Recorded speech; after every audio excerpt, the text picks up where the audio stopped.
En fait, moi je m'occupe surtout de la partie technique, il y a quelqu'un qui s'occupe de la partie commerciale, donc on travaille ensemble bien sûr, parce qu'on avait cette impression qu'il y avait un petit manque, il y avait beaucoup de demandes à une époque de personnes, de groupes, de sociétés qui voulaient un peu connaître les sensations sur ce genre d'engin.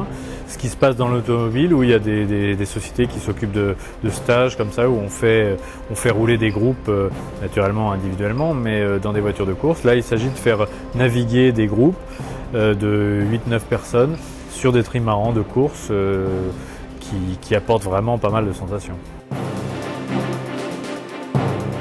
C'est de montrer que le FC Lorient est partenaire et donc s'inscrit dans le projet de Cap à faire avec une participation. Et bon, c'est vrai qu'aussi on a j'ai l'occasion d'intervenir aussi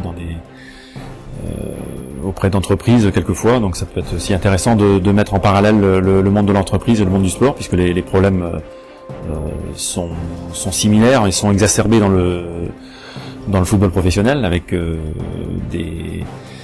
des obligations de résultats sur de très court terme, beaucoup de pression à tous les niveaux. Donc je pense que c'est ce que subissent les entreprises aussi. Donc c'est vrai que on peut effectuer beaucoup de parallèles, et puis l'efficacité ça reste toujours de créer un collectif sur le terrain, et je pense que dans une entreprise c'est pareil, d'arriver à créer un collectif efficace.